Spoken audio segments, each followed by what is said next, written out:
All right, welcome to the Spoiler Kings. My name is Tim Kramer with Brandon, Brandman Brandon, and Brian the Grizzly. What's up, What's guys? up, guys? You know, All right, sitting Going here in on? Denver, doing my thing. Denvering it Hibernating, up. hibernating, and getting all grizzly like. It takes a Yeah, long time to be like this grizzly. It's crazy. this grizzle. Um, so we watched. Me and Brian watched Sick. It came out. I believe it came out 2 weeks ago. It's Yeah. on Peacock. It's streaming now on Peacock, so you can go and watch it. Brandman, unfortunately, Brandon didn't get a chance to watch it. But that might be for the better. I'll say lucky.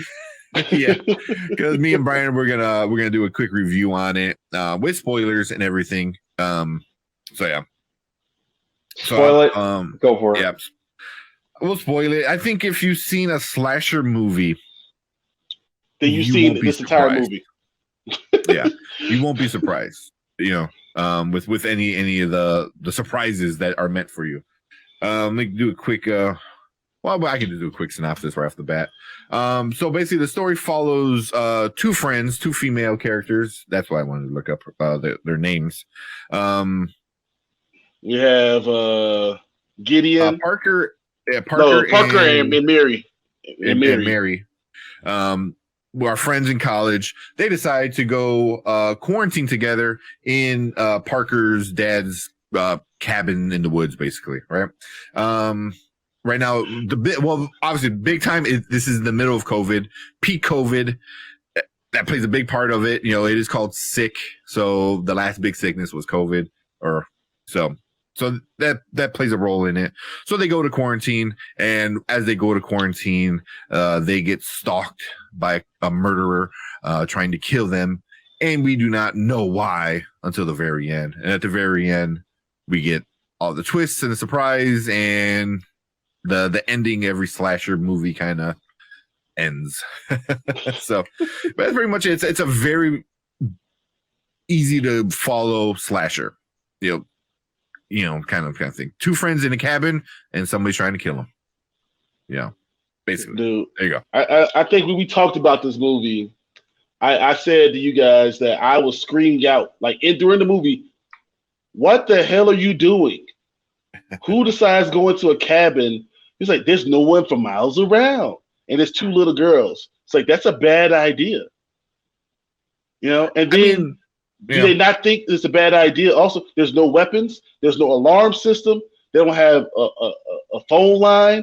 Her parents don't send somebody. When things go happening, no one calls the police.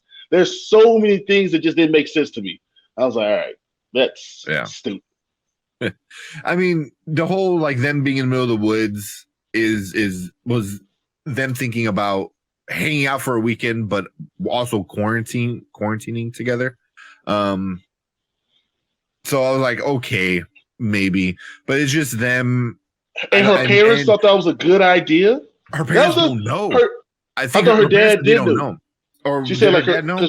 Because you remember their dad said it's probably my dad. Someone sending my dad sending someone to come check on us. Okay. Oh yeah, that's right. Yeah. So you're just the worst father of all time. You just win worst father of all time award. I don't know. This is it's crazy to me. Yeah. I don't know. Yeah. So since we're on some of the bad stuff, some of that is good. It's not very original for me. It goes through all the beats. The person who wrote the screenplay for Scream, the original Scream, which was a game changer, wrote this one, and it has some of the same vibes, especially in the beginning with the first big kill, and then the story kind of starts after the big first kill. So you had that, but then it and nothing else. There's no build up. That was my issue. It was like, cool first killing. It pulled me in a little bit, and then after that, it was legit people talking. It was just talking. There was no reason besides just friends talk. That's all it was. You know what I mean? Where at least in Scream, they were friends, but they were all talking about the plot and the story to lead it forward. This was just them hanging out and talking. Some of it becomes relevant way later at the end of the film. I'm not a big fan of that kind of stuff. It's like questions, stuff that you don't know what's important. And then the last 10 minutes, you're like, oh, everything that I was bored watching is important. And I should have paid attention, but I didn't because it was boring. So there's a lot. There's a lot of that. Yeah. As far as what bad for me, I think they actually did a good job foreshadowing a lot of stuff. Like you were telling me it's bad. Like I thought it was good to foreshadow what they were going to do because I knew it's a campy slasher movie. Got down to the top. I already knew that was good. So at least you're going to support some of the stuff. You're going to make us understand where they're coming from. You're going to give us information that we know is going to be necessary later. And they're foreshadowing stuff that made it very obvious for me for where they're going. I felt like the plot was written by a 12-year-old with a crayon. Like we knew exactly. It wasn't words. It was just pictures. Like, and then you're going to have this guy do this, and then stab, and then knocking at the door. Like, it was just very typical. And they did all the normal horror movie bad things, stupid things, trapping themselves, running to certain places, splitting up. There was like I remember that one part with fairly early-ish in the morning. The guy grabs the girl and she goes, "Where's Mary?" She goes, "Oh, she's in bed." He's like, "Here's the keys. Go warm up the car." I was like, "What? Like, why really? you stating? Why won't we just go attack 201? Yeah. If you think it's only one, and then let's go all three of us together. Now we're gonna go get this other guy. Like this, it just didn't make any sense. They made all the bad movie things. Then they try to drive a car that had slashed tires. It's just so many bad movies. I mean, where was Mary's cell phone the entire time? Well, I think they said the killers took all their phones. Well, I saw the killer take Parker's phone. I saw him kill DJ's phone. DJ's phone. I saw them take Parker's phone. Never saw Mary's phone. Maybe. I thought they did. I thought that they would have more sits. They keep leaving the door wide open. So, like, it's just over and over again. Like, if I'm in the middle of nowhere, I'm locking the door like 5 times and put a chair underneath it. That's just what I would do. I just didn't understand why they made all these stupid mistakes.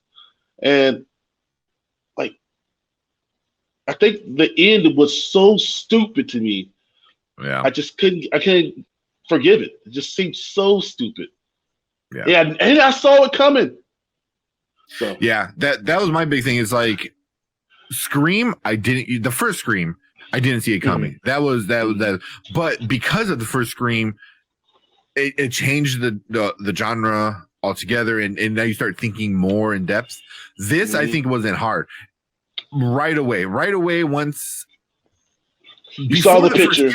Before the first kill, I already knew I knew the main ending. I'm like, this is how it's going to end. And then as it got closer to the ending, I started filling in the details because that's when they start giving you the details here and there. And I'm like, oh, okay, that. And then once it came and they said what was going on, I was like, I've been checked out already. It's and they keep saying very, very silly COVID things, like, where's your mask? Oh my God. Like people losing their damn minds. Like, we're all in Chicago. I don't think people were like crazy like how some of these other people are like losing their minds. Man, you should have seen it down here. Yeah. You should have seen it down here. If like I remember I heard like something going on outside my door. I stuck my head out.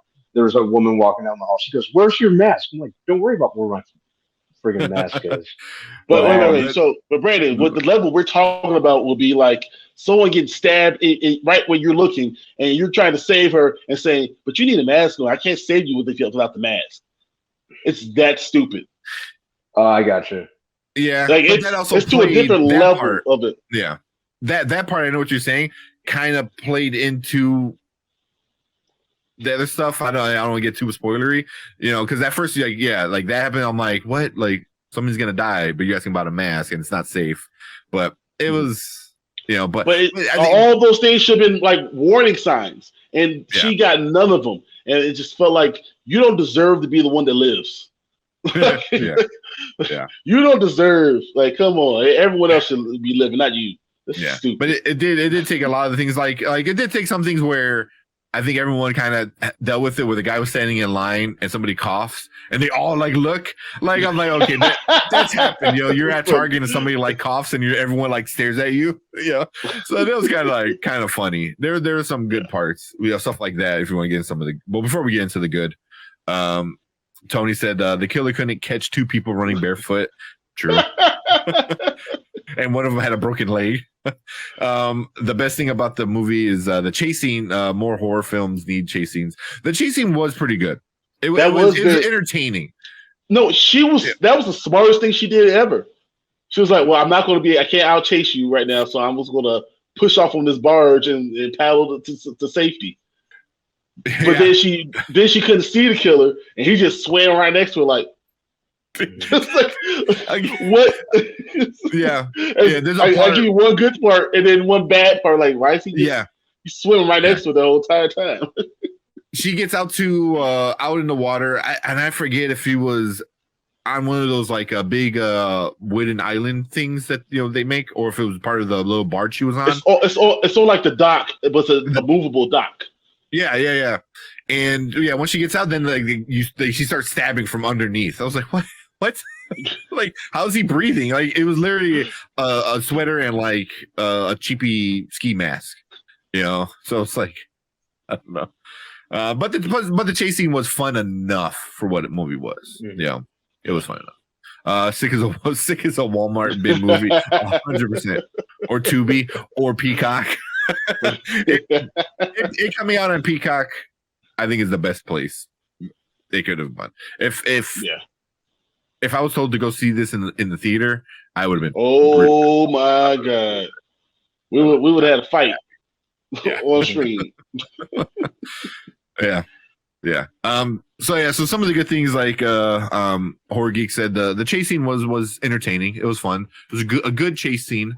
It still had some of the tropes. So the killings, I thought some of the killings were well done, especially in a slasher movie. You need to have good kills. There were some good kills in this one. There weren't a lot of kills, but the few that they were pretty damn good. They like, they're not the best ever, but there's the one happens and I was like, ooh, like I pulled back a little bit. I was like, damn, okay, like but yeah, the killings were pretty good too. I don't know. What about you, Brian? I was yelling at the whole movie the whole time. I was just like, that's stupid, that's stupid, that's stupid. The killer, even when he was like, I don't want to tell you what they were doing, but it was like, why are you doing that? It made no sense to me why you were doing it at all. And at the end, not even at the end, when we find out who the bad people are and why they're doing it, I felt like that was so stupid.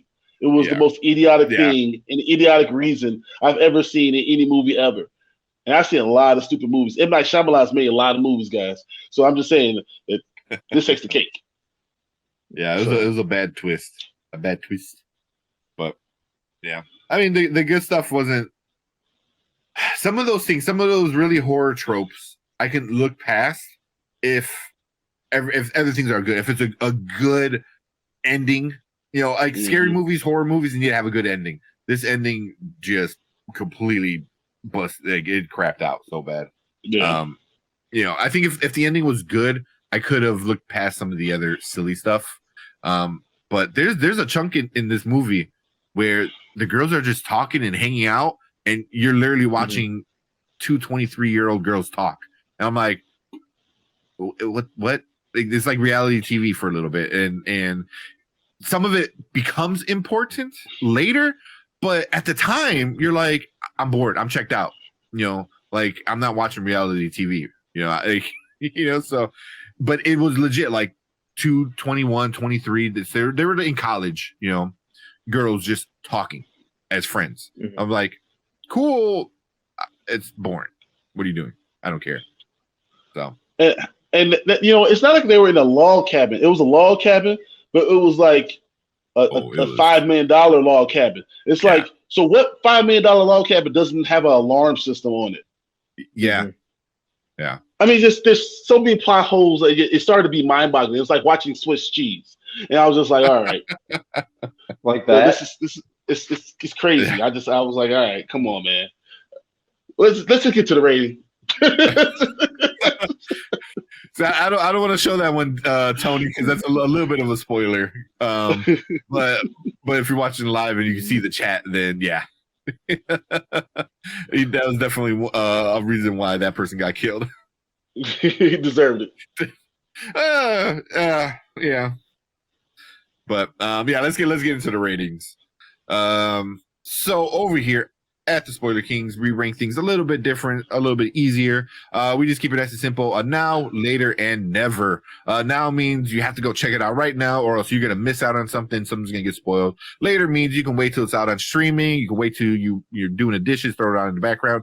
And never means do not watch this movie. Do not kill your brain cells. Brian, what are you giving Sick?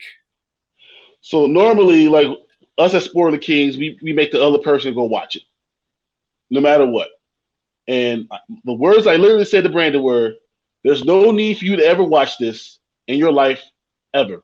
So that's what I feel like. I feel like this movie is just, I knew it was going to be campy. I knew it was a slasher film, but I felt like it just had no good plot at all.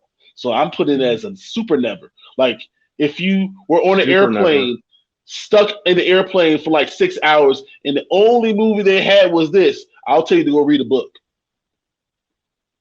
Watch it. Read a pamphlet. Like, do something else. Anything else. Yeah. So yes, super never. Yeah. Yeah, man. I don't give that many. I don't think us as a channel give many nevers. This is a never for me too, man. Like, if you want to watch a good horror thriller slasher movie, this one might not be it. Probably go watch Scream. The first Scream. Go watch the last Scream. I thought the last Scream was better than this, and I wasn't a big fan of that one either.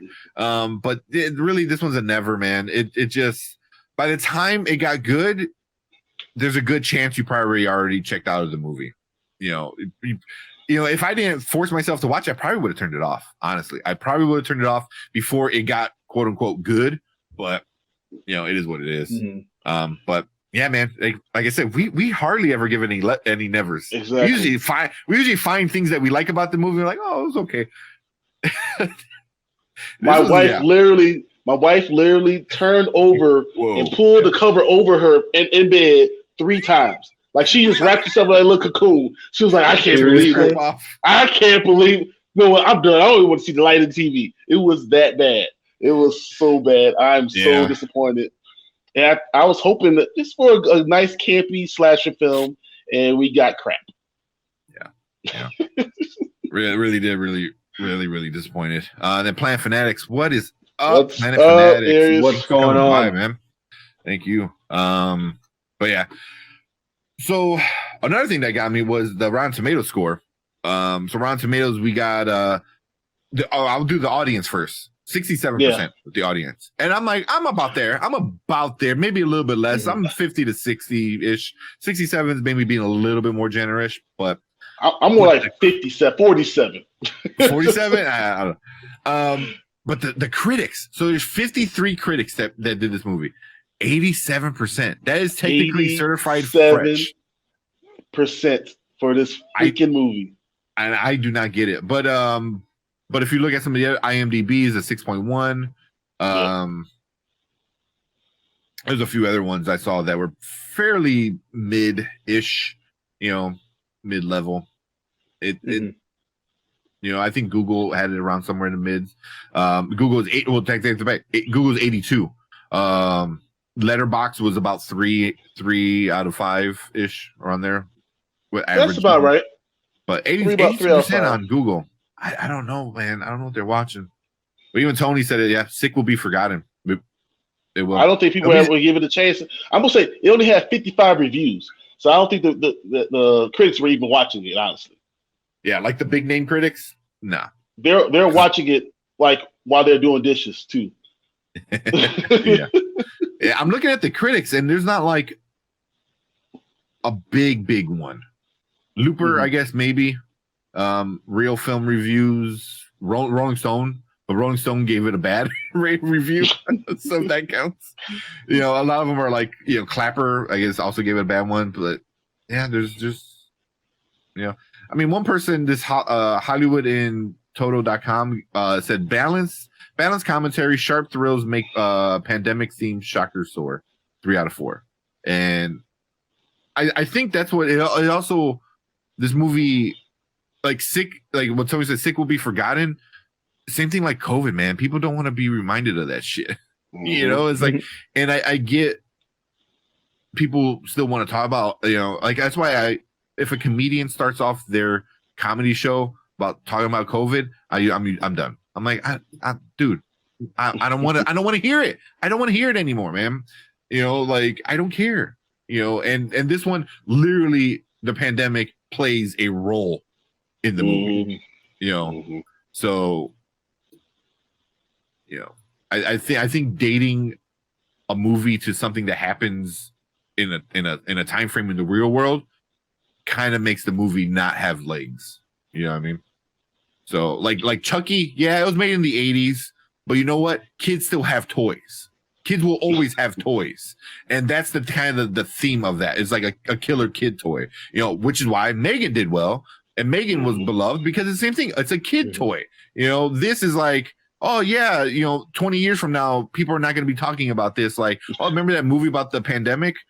You know, 20 years later, people are still talking about Scream. You know, so things are a little bit different. You know, there's Tony is hilarious.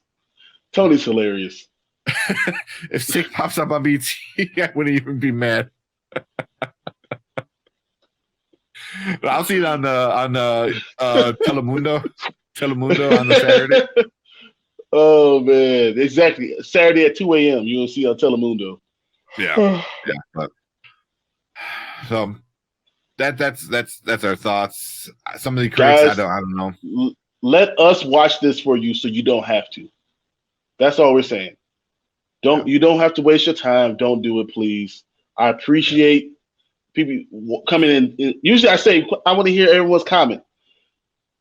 You know, I do want to hear. I only want to hear the people that think it's good.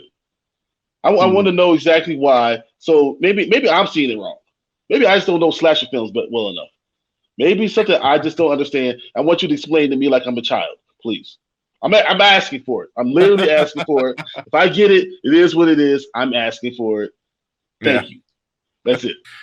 Yeah. I mean, I feel like I kind of grew up on horror, grew up on slashers, you know, campy, all that stuff. And this, I can appreciate a good bad film. This is just a bad film. So exactly. Yeah. And then there you go. Knox said, "Thanks for the warning. You're welcome. Say, go watch something else. Go watch something else. I heard enough to skip it." There you go.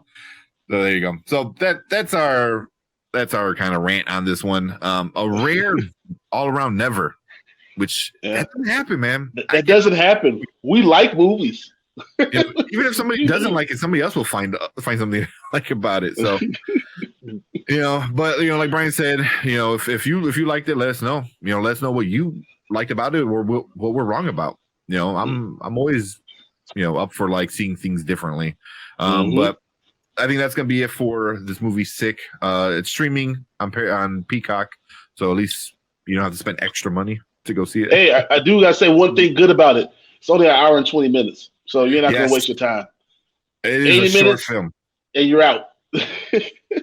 If those 80 minutes, 50 of the minutes you can pretty write yourself. Just saying. Yeah. Oh man, yeah, it was a short movie. But cool. We appreciate everyone hanging out with us. If you're live, appreciate all you guys, all the comments and stuff like that. Stick around. We got to do some other stuff. If you're watching on replay, appreciate you guys. Make sure you all hit that like and subscribe button.